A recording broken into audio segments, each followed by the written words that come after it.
Hello and welcome back to another episode of the Lowdown. And joining myself and Mikey McCubbin today, we've got Matisse, which can only mean one thing: Chelsea on the agenda. But before we get into that, Matisse, how are you doing? I'm very well. I feel like I'm in the hot seat because every time we do one of these shows, Chelsea, there's always something going on. We're actually so dramatic. You are so dramatic. It's always a talking point going on, and you're always a brilliant guest. So we're looking forward to discussing all things Chelsea today. In terms of scene setting, well, we're 6 games into the Premier League campaign. Chelsea are sitting 8th. They're already 7 points behind leaders Liverpool, who haven't necessarily been at their best in a season that many people thought Chelsea could get into title contention. They're 3 points off 4th place Spurs. They're currently the 4th best side in London, with Crystal Palace ahead as well. Sides like Sunderland and Bournemouth ahead. So it's been far from an ideal start. Matisse, how disappointed are you in Chelsea's start to the season? Do you think there's just been too much noise made? Where is your head at current? I'm definitely disappointed because I think the fixtures were pretty favourable. We stayed in London for the first 4 of them. And even though, they're derbies and they're going to be difficult games to get through, you've got to pick up more points, I think, than we have so far, especially with the new world champion kind of status that we have.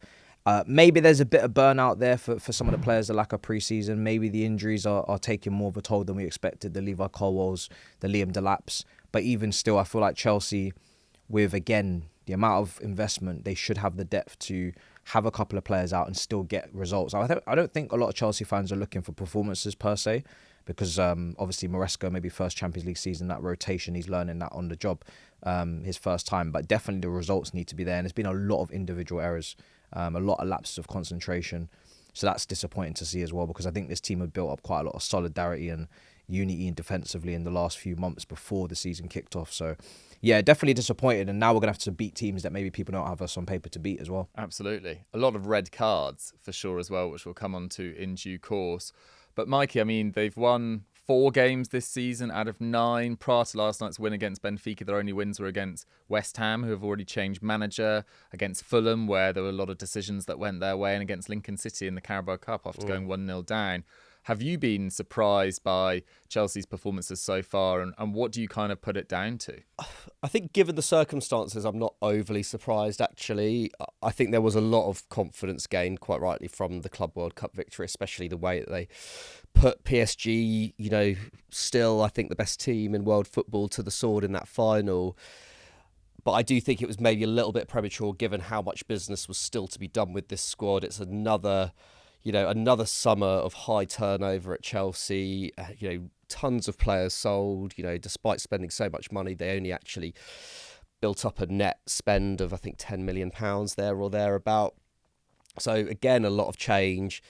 And yeah, with the injuries, with the red cards, it feels like we're going through the same cycle that we were with Chelsea this time last year, where Maresca came in. Obviously, he was the new manager this time last year, but he was having to deal with, first of all, a big squad, was splitting it up for European competition and Premier League football. And I seem to remember this time last year, in fact, we were talking about Chelsea, and I said that it felt like they were still in pre-season. Now, I think without the red cards and without the injuries, I don't think that it would feel like that with Chelsea this year. But with them, it does feel a little bit like that, because the forward line is changing a lot. It still feels like there's a lot of experimentation. The back line with those red cards especially, and with the Colwill injury, has been disrupted. It feels like the only part of the team which is, really reliable and you can count on being there every game is Caicedo and Enzo Fernandez, and I guess Cucurella at left back as well. Otherwise, it still feels hard to see what this Chelsea team is all about. And I think, there's a number of factors there. I think we can get onto the squad building for sure. I think especially up front, I think that has been an issue given, what Chelsea have faced with the Delap injury, with the Cole Palmer injury. But I do think there's a lot of burnout there for sure. I agree with Matisse. I was looking into it. So last season, their first game of pre-season was against Wrexham, I think on like the 24th of July, 2024. That Club World Cup final was on the 13th of July this year. So some of those players were playing nearly 12 months of football. Colwill started in both of those games. And then you consider Cole Palmer also played in Euro 2024. Cucurella was a huge part of that Spain team in Euro 2024. They've barely had a break at all. And, even players who do play in multiple international tournaments can usually count on having a break, at least, every other year. So, yeah, I think that has definitely taken its toll. I think that's a very good point. And you look at the fixtures, as Matisse mentioned at the top as well, they've only played 2 sides that finished in the top 10 in the Premier League last year, and they were Brighton and Brentford, who finished 8th and 10th. And their underlying numbers are quite concerning in a couple of different areas. So they're actually first for passes completed in the Premier League, but only 7th for chances created. And they get into the final third pretty effectively. They're 3rd for passes into the final third, but 12th for passes into the penalty area and 20th for crosses into the penalty area. So we've seen this with Maresca ball a little bit over the last couple of seasons as well. A lot of patient possession, but right now it feels like that cutting edge is still lacking. I mean, Matisse, sort of from a tactical perspective, how much do you put that down to just Cole Palmer being barely fit at the start of this season? And do you think you should be further along in the project now where it can't just be Cole Palmer is your chief creator, and otherwise it looks pretty tepid? It shouldn't just be Cole Palmer. Chelsea spent a lot of money. They've got a lot of players, influx, outflux, going through the door. They should have more than one person to call upon. I think João Pedro has been a bright spark, even against Manchester United in the 10 men. I think he was really good at holding up the ball and trying to bring others into play. But Chelsea, and Maresca in particular, with the 10 men situations, he wouldn't leave a runner on. He wouldn't leave a Neto on. He wouldn't have a Garnacho come off the bench. He wouldn't have someone as an outlet to kind of stretch defences. And I think that was a part to play. But in terms of the overall statistics, Chelsea, they still lack a striker. In terms of João Pedro can play up there, and he had a great, first stint up there in the Club World Cup against sides that tactically maybe won't set up the same way as Premier League teams. That was a different competition. But you can see as he likes to drop deep, get in between the lines, carry the ball, progress it. Sometimes even in central midfield, winning duels and back defending for headers and crosses. Chelsea are not playing with a person in front of him that he can link up with, combine with service, and therefore play those crosses into. We know Pedro loves to put in a cross, but there's no one aerially there. And Chelsea have been playing Tyreek George up front for quite a few games instead of Guy. I believe that's probably because Guy cannot play for a third team in one season, so they're looking to potentially loan him out in January. So last resort, if they have to use him, they will. But George is not going to give you anything aerially. So it's very similar to last season in that respect, where Chelsea don't have an aerial threat in the box or enough aerial threats in the box, and it is João Pedro maybe coming in from deep, or Enzo Fernandez, or even Cucurella, like we saw last season. So I think because of the 10 men, it probably skews the statistics a little bit as well. So I'm kind of wary of that. But I do feel like Chelsea are lacking a little bit of stardust in the flanks. Apart from Esteval, who's 18, they don't really have enough individual quality, in my opinion. It's all very system-based in terms of that you've got to pass to feet, you've got to kind of move a team around as a unit. There's no one that deserves to be doubled up on, per se. Were you surprised by what Maresca did against Man United? I know, going down to 10 men after 5 minutes is pretty exceptional circumstances, but to take off the 2 wingers instantly, then obviously forced to take off Palmer. Then I don't think another attacker was brought on until 64 minutes, by which time you were 2-0 down, but United were down to 10 men, so there was probably an opportunity there in the first stages of the second half. Yeah. Were you puzzled by that? I was. And I think he even came out in his press conference before Benfica and he said, I've got those situations wrong. Thankfully, the red card against Benfica was so late, he had no subs left to use, you know what I mean? That's progress. He made a joke about that in the press match. He said, we won with 10 men, you know what I mean? We had 30 seconds to go, but we still got it done. Sometimes it's either he's too proactive in those scenarios or he's too reactive. And maybe too reactive in terms of not bringing on Badia Shill, when Welbeck's, come on, and aerially you're maybe lacking in the box against Brighton.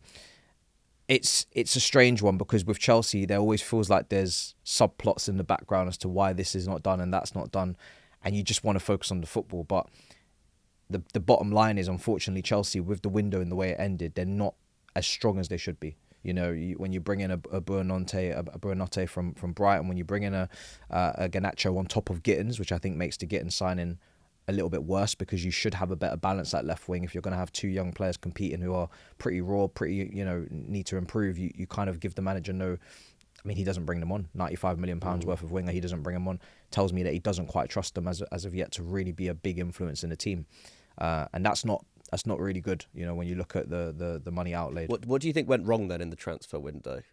Like, was it the way that the Nicholas Jackson situation was handled? Were there other factors? Do you think? Like what?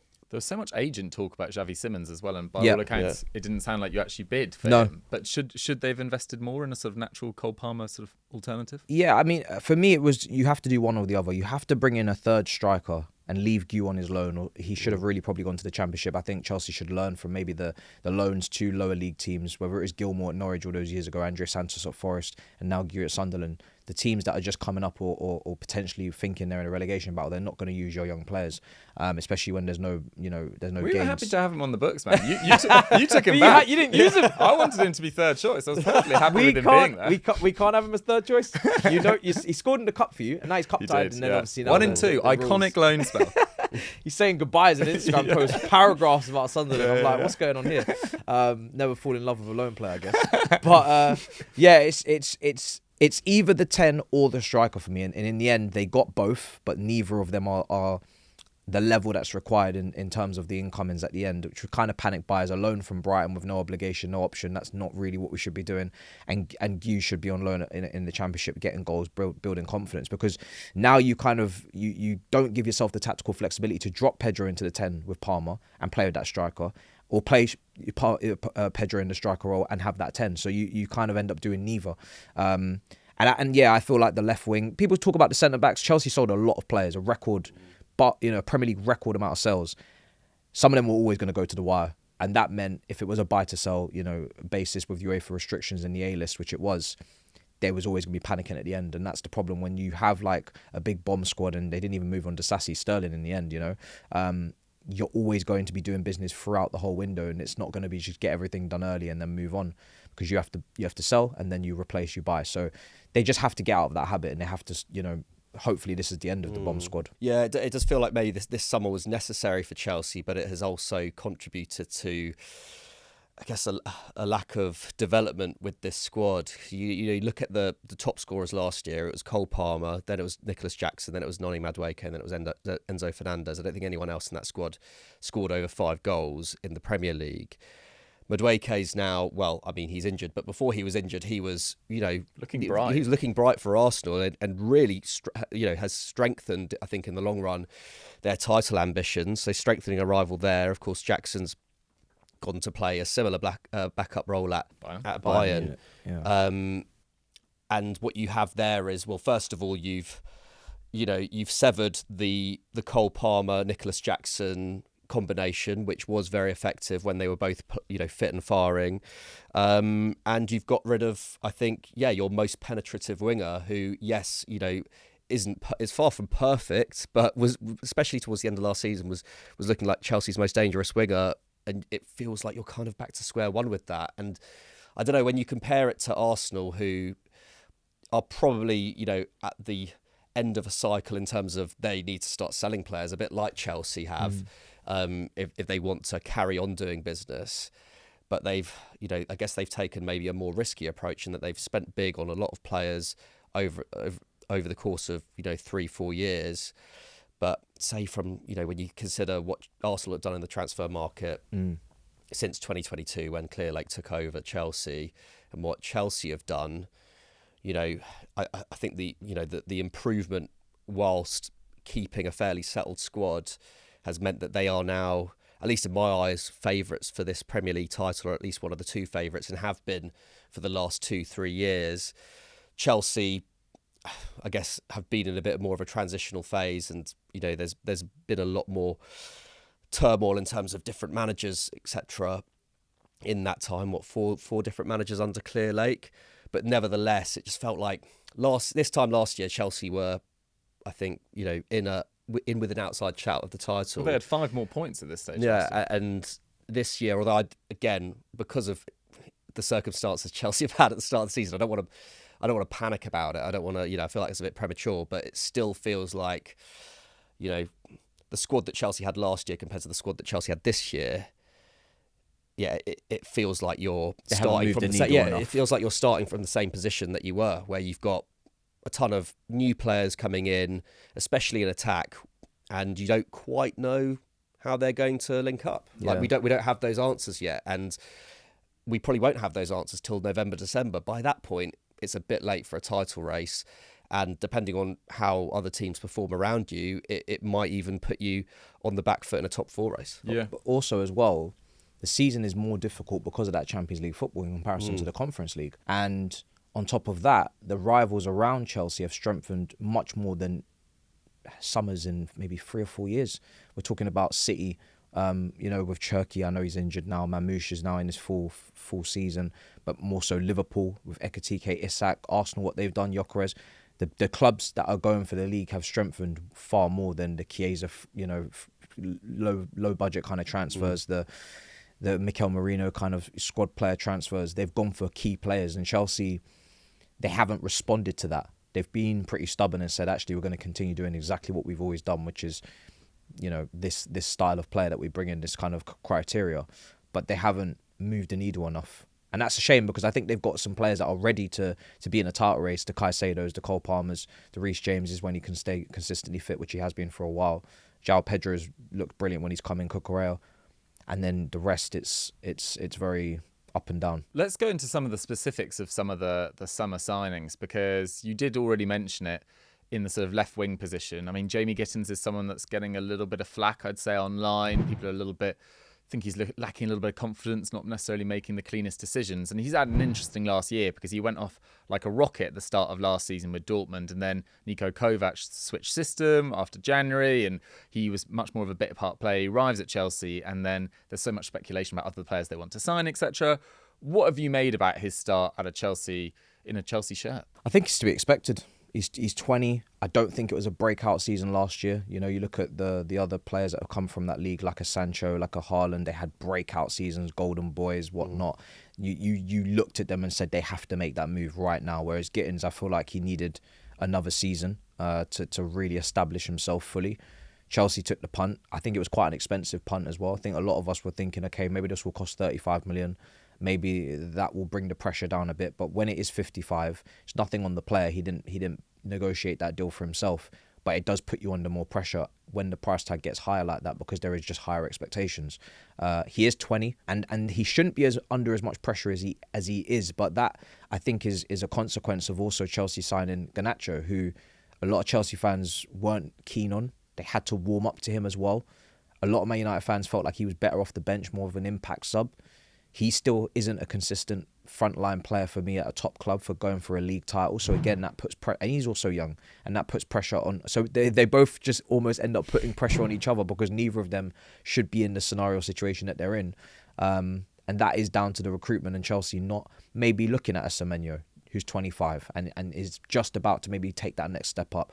Or, of course, they were never going to really push the envelope out for a Rodrigo or anyone like that because of the wage demands, but they couldn't even really meet us in the middle. And I think that's kind of frustrating, because I've always said, if you've got young players, that's fine, and you want to develop them, and you want to, use that as potential source of income because of the lack of stadium capacity or whatever restrictions you have. But young players tend to develop and thrive when they've got players in their position that are older, that they can almost learn off and also take the pressure off them. And then they can come in for their cameos, their impact subs, slowly embed themselves in the team. We see it with, Azpilicueta and Reece James all those years ago. We see it with Olivier Giroud and Tammy Abraham. It doesn't even have to be world-class experienced players, but players that are just mentally ready for the challenge ahead. Chelsea, they have it in some positions. Cucurella and Hato, they don't have it in others, and they keep dropping the ball, I think, on that. It does also just surprise me that, we've talked about it for years now, but the insistence of not signing players above the age of 26 or 27. I struggled to think of that many successful sides in recent football history that haven't had one or two players over the age of 29, 30. Look at PSG last year with Marquinhos, or Barcelona have got Lewandowski, and there's so many examples throughout history, like Real Madrid with Modric and Kroos, for example, and Sergio Ramos before that.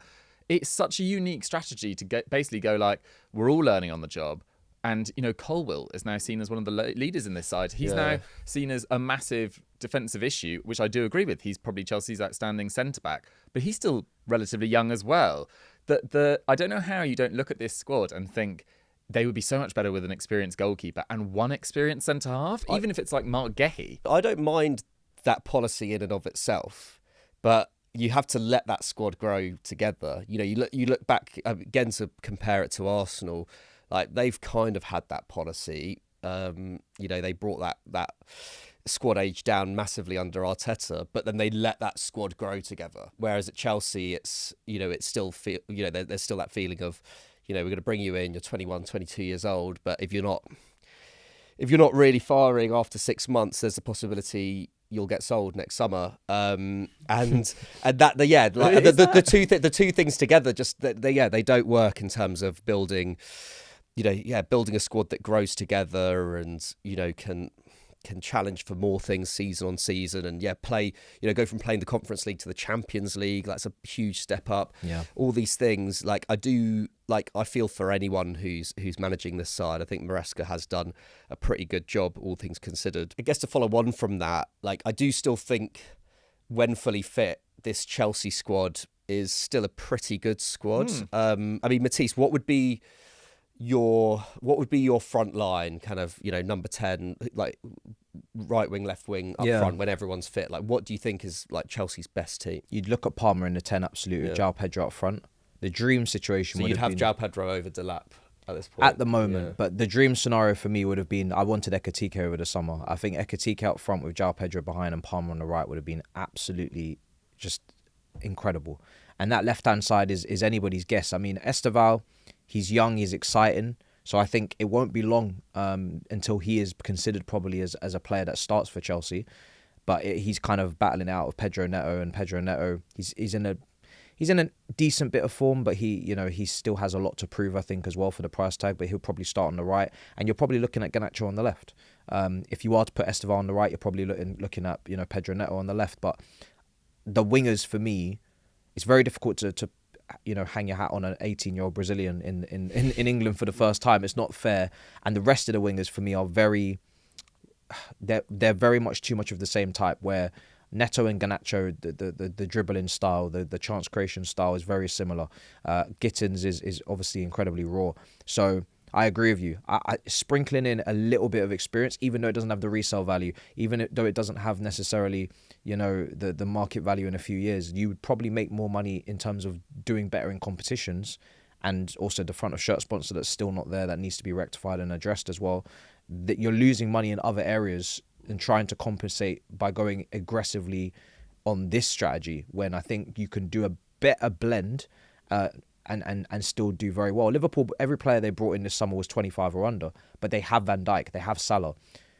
The saving grace for Chelsea is they haven't sold a key player yet, as of yet, under this ownership. I don't believe any player that they've brought in that is determined to be key, like a Caicedo, a Cole Palmer, and Enzo Fernandez, a Cucurella. They haven't sold those players yet. So because of that, it will be a few years before they are that experience that we've just discussed. But I do feel like Chelsea, I don't think winning the Premier League in 2032 is success for this ownership. I think you've taken far too long. I think you've done it great, but you definitely could have done it better and quicker if you had done things differently. And at what cost, for sure. Exactly. I mean, let's talk about Enzo Maresca specifically. I feel like he's done a pretty outstanding job, to be totally honest, given the circumstances around him, given the chop of change of squad, given the fact that he's got, 6 or 7 players last year that were just not even training with him because there's just too many players. To win a Club World Cup, to win a Conference League, to qualify for the Champions League, I think that's really pretty impressive. How much of your struggles at the moment do you put down to injuries, being overworked on the back of the Club World Cup, or are there some concerns in the Chelsea fan base and maybe deserved Chelsea concerns about the level that Maresca can get to? I think with Maresca, I like him personally. I think a few months ago when we was lifting that Club World Cup, we were all pretty much happy with Maresca. So he's gone through a bad patch, and it has been pretty bad. He has to take ownership of that. There's some of the decisions he's made, some of the substitutions he's decided to make, starting 11 decisions, playing players maybe in positions they're not comfortable in. But I think any manager can go through a rough patch. He's certainly a manager of his standing and his level, where he's not an elite level manager. So we knew that when we won the Club World Cup. That wasn't new information.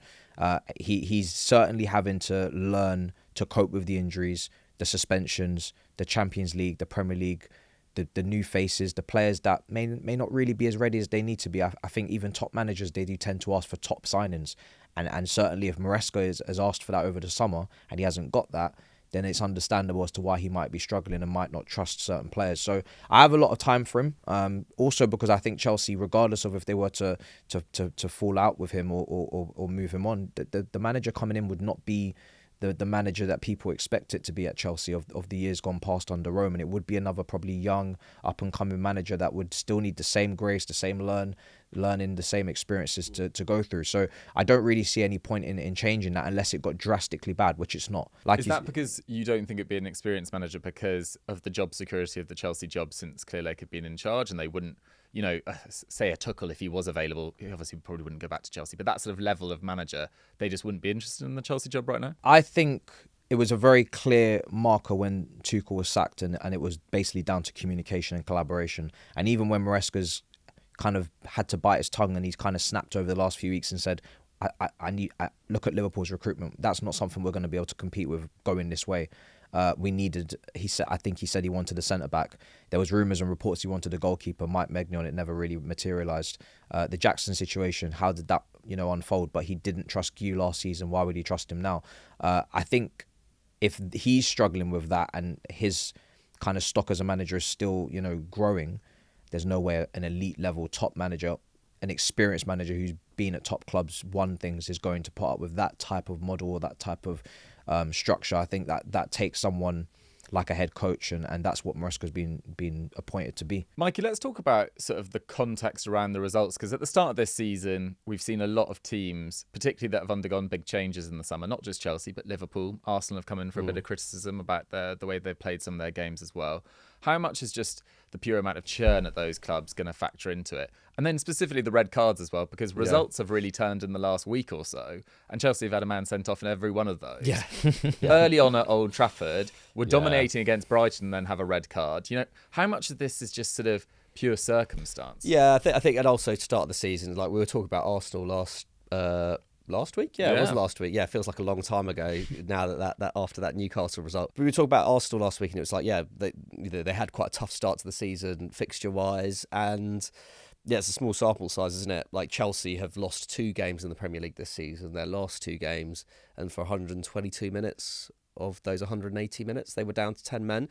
So take from that what you will. The United game, bit of a freak to have your goalkeeper sent off 5 minutes in. But again, like we said, Maresca, I think, made a big mistake to take off, 2 quick wingers when you're playing against Man United in the pouring rain, and they have been like really susceptible in transition this year, like almost more than any other Premier League club. Like they're an absolute mess defensively. Like, why wouldn't you just take that chance? I think United were there to be got at, as we saw towards the end of that game. Matisse, like you were saying, like he's kind of owned up to that mistake. But nevertheless, big mistake in a big game. And then the Brighton game, I guess similarly, lost it a little bit towards the end. But I don't want to look into results too much at the moment, but I guess it is more going forward, and that lack of a supreme creator in this Chelsea side, I think that's probably my biggest concern. I think the lack of cohesion between a number 10 and a centre forward, which we saw, so much from Palmer and Nicholas Jackson in their 2 years together. And then when Palmer's not in the side, and even when Palmer has played this season, his chance creation has actually come down a little bit. But last year, him and Enzo were the 2 players creating over 2 chances a game. To have 2 players creating over 2 chances a game in general, that's very healthy. This year, no one's really coming close to 2. I think maybe Reece James is the closest at the moment. Again, it's only been 6 games, so we can take it with a pinch of salt. But none of the wingers that Chelsea have signed ever have been like real chance creating wingers. Garnacho isn't one, Gittens isn't one, Neto isn't really one. I think he's probably more creative than those 2. Esteval yet to be remains to be seen, but it already feels it already feels like with this Chelsea team that there's a lot of pressure on this 18-year-old Brazilian to become like another Cole Palmer figure in this team. Because, I mean, and I kind of I believe the hype a bit. Like when you look at his performances in Brazil, and then when you see how easily he took to the Premier League, especially in those first couple of games. I was West like, Ham game. okay, 1 second, we might have a superstar here. Yeah. And maybe that, maybe something like that, maybe the Esteval story, if it goes right, could be, he could be the jewel in the clear late capital crown of like, okay, yeah, it's all worth it. If we churn through this many players, eventually we will come across like the next Vinicius Junior. And we're going to be fine. We're going to have him and Cole Palmer, and everything else just kind of works. But of course that is a bit of a risk, and we don't know exactly how that's going to go yet. And the early signs are I don't really see Esteval as a massive creator, but who knows? Maybe he will turn out to be that. Matisse, on the basis of your performances at the start of this season and all the concerns we've kind of raised about the squad building, although there have been circumstances which we've also covered as well, have you adjusted your expectations for this season? I've had to, yeah. Initially I wanted to be in a title race because I feel like Chelsea, as much as there's weaknesses in that squad, and it was never going to be a perfect team at the end of that window, I think it could have been stronger. I sensed weakness around us in terms of Arsenal have got incredible depth, but I feel like Arteta, of course, is under question. And can he get Arsenal over the line? Will he release the handbrake, which we saw in the game against Newcastle? He did that a lot more with Eze playing in the 10. But the mentality side of things, how will that play out at the end? Will they crumble? Liverpool defensively, not getting Mark Guehi over the line, just left a little bit of hope for the rest of the Premier League that maybe they're not going to have the same balance that they should have defensively, whilst trying to maybe force Wirtz into the team and find places for Ekitike, who's been in form, and is that balance going to be there? And I just felt like Chelsea, if they had used that Club World Cup to their advantage and really propelled themselves as they could have in that market, without the restrictions, of course, and all those off the field issues, they could have easily been involved. They were second last season up until mid-December, drawing against Everton, and it was just really, can you sustain that for a bit longer and just be in the conversation for as long as possible to show progression, so the following season we can really say, right, Chelsea are here. It's very rare that a team that is built like this and is young like this, in this type of project, goes and just wins the Premier League out of nowhere like Chelsea used to do. You incrementally need to see the improvement season after season, and then you kind of just keep banging on the door until it opens. They don't look like they're going to be banging on the door this season, so that tells me that next season I don't expect Chelsea to win the Premier League, because I feel like I'm going to see the Contenders at Sporting Lisbon, I'm going to see the Insaminos at Dortmund, or the Mamadou Sarrs at Strasbourg. Probably great talents, but again, if this is the influx of players you're bringing into a young team, can you depend upon them? Will there be individual errors? Will there be mistakes, learning curves? And then we just keep having to kick that can down the road. So it feels like that is what is happening right now, as Chelsea are in the Champions League. They'll be happy to stay there for a few years and consolidate, maybe pick up some cups, because financially that's good. But in terms of actually winning the league, Isak is going to be here for 5 years. Gyökeres is going to be here for 4 years. These guys aren't going anywhere. It doesn't reset every season, So who knows? Maybe Omega will be a superstar this time next year. Who knows? I do think you guys. I do think Omega should have been signed this summer. I think they should have done anything to get over the line in the last 10 days. It's effectively like an elite nursery. Yeah, it is. But that's what Brighton was, wasn't it? Yeah, but Brighton's expectations are, of course, qualify for the Europa League if you're lucky. RB Leipzig, same thing, and that's the comparisons that were drawn in the big kind of conferences that Todd Boehly would speak at. They would speak about those infrastructures and how well organised they were, but those infrastructures don't win trophies. Well, they're primarily selling clubs, both of them, famously selling clubs. So it's just a different. Yeah, Leipzig took a while even to win a DFB Pokal, I think, and they're just constantly nearly men in competition. I guess what does it like, given what we've discussed so far, what does a good season look like to you at Chelsea? I think a comfortable top 4 finish. I don't think we should be scrapping for it on the last few days like we were last season. You definitely have to win a cup. You got to keep with that. I think that winning mentality that was starting to breed in the squad. Colwill was starting to speak about it. Maresca was starting to really get a grip for it as well. That's something you want to harness and you want to continue. You don't want to kind of kick the winning mentality out of the team when they finally got it because of how you operate. So win any cup, whether that's a Carabao, an FA Cup. Chelsea have a horrendous record recently at Wembley. I think it's 5 on the bounce. They've lost Liverpool, Leicester, Arsenal, City under Sarri. So they need a cup. Champions League, we're always there for the third star because delusional. It's delusional, absolutely. No, it's nice to have a little bit of optimism. You have to, because it's a knockout competition, and if you're in it, you can win it. And At the end of the day, we've seen Dortmund's get to finals. We've seen Inter Milan's not their best form get to finals. It's not a competition where you have to be the best. We know that. We've never been the best when we've won it in England. So we've never won, the Premier League and Champions League at the same time. So whilst we're in it, I have to be there and go for it. One of the performances that I kind of weirdly took the most from a Chelsea perspective this season was like the first half against Bayern. You guys actually played really pretty well, and then second half the kind of gap of quality really showed, and you kept on making so many mistakes. There was the Gusto error for the Kane goal, and Chalobah also scored an own goal, and you didn't really create anything in that second half. But for about 30 minutes of that game, it did really look like Chelsea could kind of compete with Bayern. So, and that's something to take. I did think the takes that I saw at the first part this season about Chelsea potentially being Champions League contenders in their first year back in the competition for a number of years just did feel like a bit of a stretch. But I take your point completely. Like PSG was struggling to qualify for the knockouts in December last year, or at least November time. So it could all change. What are the circumstances? And you're obviously not in Chelsea's boardroom, which is a bit of a shame. I think you do a great job. But what do you think would have to be the circumstances for Maresca to really become under pressure for his job? Or do you just think that Clear Lake realise that they've got almost the perfect manager for them right now because he's not going to throw the toys out of the pram? I think you can definitely never say never because we've had enough manager rotation going on for that to be the case. They let Poch go to the end of the season, even though Chelsea were in mid-table for most of that campaign. They started to pick it up in the last few games to make a late push for that Champions League 5th place where Tottenham didn't quite get it, fell into Europa. United win the FA Cup, fall into conference. So they have a track record of letting managers finish off the season, and I think that's because they want a clear cut off, a clear break. They go into a transfer window with that new manager. This summer, even when Chelsea will they make it, will they not? We kind of knew he was going to be here this season because the Club World Cup was a continuation of last year, so there was no clear break. So I think he'll be in charge until the end regardless, unless Chelsea are dwindling in mid-table like 10th, 11th, and they're financially now going to be under pressure to make Champions League football and they just have to cut the cord. I don't see that happening under Maresca. So even if Chelsea are 6th, 7th, and they're within a few points, he'll be there, I think, until the end.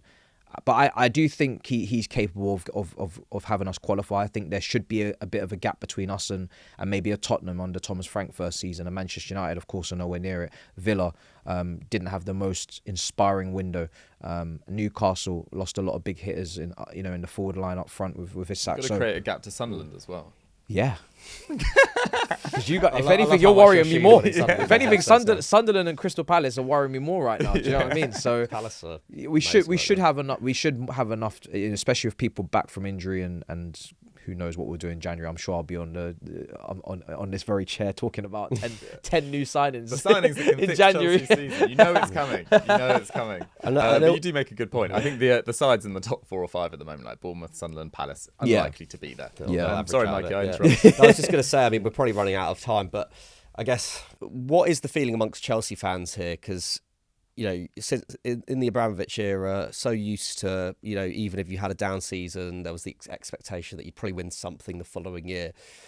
Like, how does this sit? How does the kind of Clear Lake model actually sit with Chelsea fans? Because everything we've discussed kind of points towards, this Chelsea team, or at least this incarnation of Chelsea as a football club, kind of being satisfied with just being, just getting Champions League football and being sustainable in that way each season. Do Chelsea fans that feel, and yourself, do you feel uneasy with that? Is that something that... There's definitely a lot of frustration because we know UEFA restrictions are meant to go on for the next few years. In the summer windows to come, it will be selling to buy.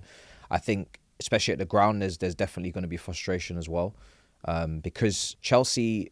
It's not even just the entitlement to win or anything like that. Obviously, Chelsea have always won under Roman, and that winning mentality is there to just go and get the job done, even if it doesn't suit you and you're not the favourites. But I feel like Chelsea, they have the perfect blend to almost have the fan base at a level that they can control them at, which is we make a lot of transfers.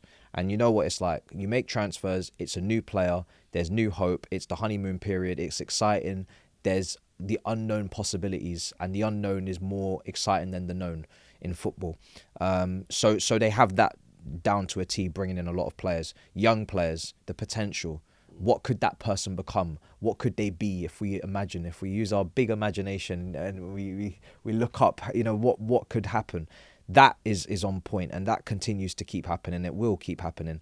And the thing is as well is there's enough talent there for people to dream, because you do have Caicedo, you do have Palmer, there is hope for Esteval, there is talent in Andre Santos, there's Cucurella, there's James, there's Pedro.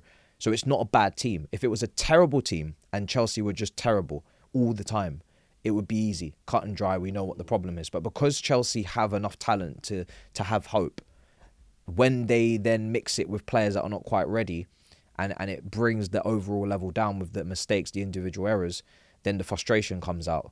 But if Chelsea win a few games, there will be a bit more optimism. If there's a few injuries that come back, there will be more optimism, because they're just sitting on that line of we could do something, but we're not.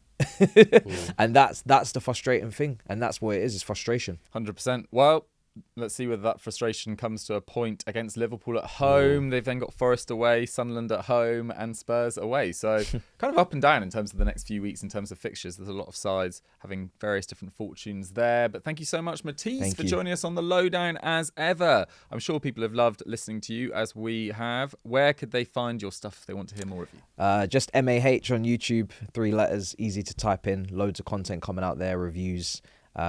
Fun previews when we play the Man United. We went to the car park in Manchester to do a preview there, and then lost. Some watch-alongs and more stuff to come. Yeah, I'm launching some new things on the channel in the next few weeks. Nice, and check him out on Instagram as well. He does some very funny posts. He's the ultimate troll on Instagram, which I thoroughly enjoy. Appreciate it. Thanks so much for watching the Lowdown. Let us know your thoughts about Chelsea and any other side as well that you've got some concerns about in the comments down below, and we'll catch you next week.